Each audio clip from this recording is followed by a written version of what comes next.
Okay, I am attempting to like dub in some audio for this clip because the wind was so bad. It was really bad.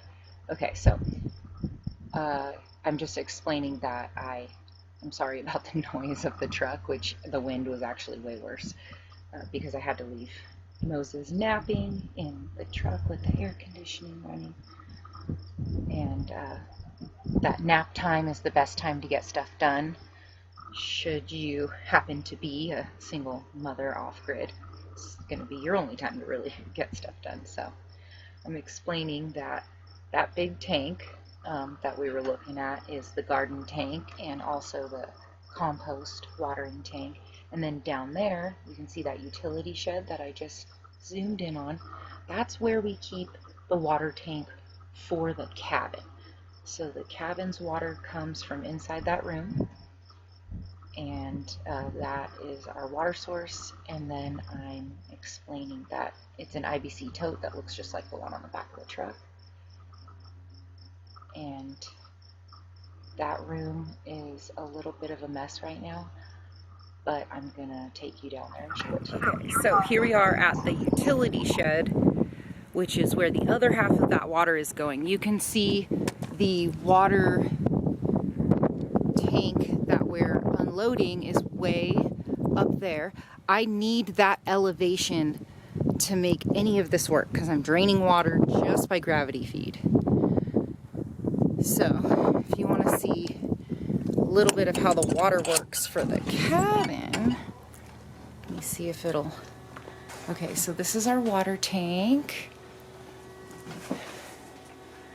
And then I refill this weekly. So you can see down here, there's like a hose that leads to an inline filter that leads to a pump, and then the pump pumps to either the cold line or the hot water heater.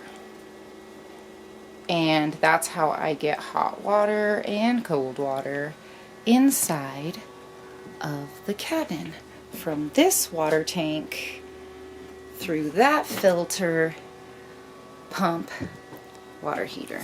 Boy, he woke up from his nap a little early and he wasn't happy. So I did not film the last hose switchover, but real quick, since he went back napping, let me try and explain this part. Okay, so I've moved the hose and I'm putting water down in the tank that goes to the cabin. And I just want to show you guys how we really need gravity to do that. So I'm using a 100-foot hose, and the truck is parked way up here and then way down there. See, very long hose, and it goes all the way across the chicken yard, down that hill, and into that.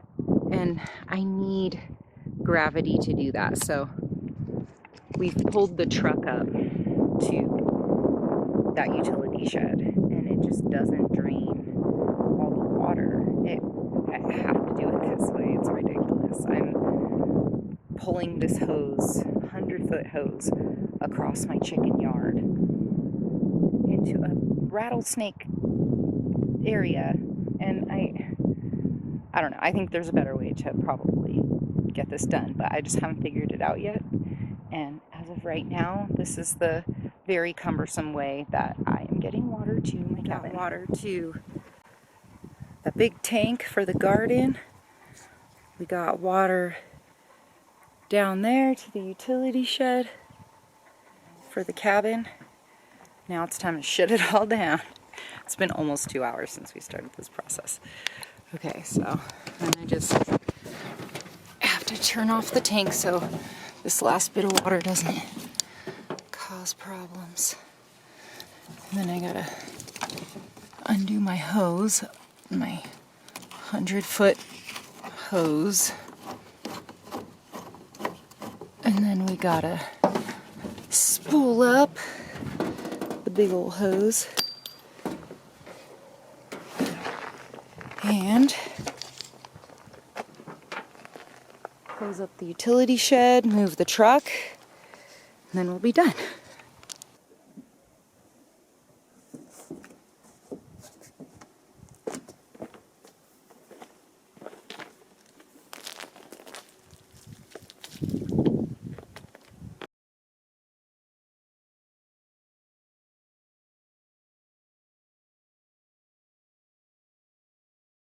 Okay, utility shed is closed up. Got the hose put away. Now we just need to move the truck, and then we are all done with the water. Okay, here we are. And that is how we get water to our cabin and our garden.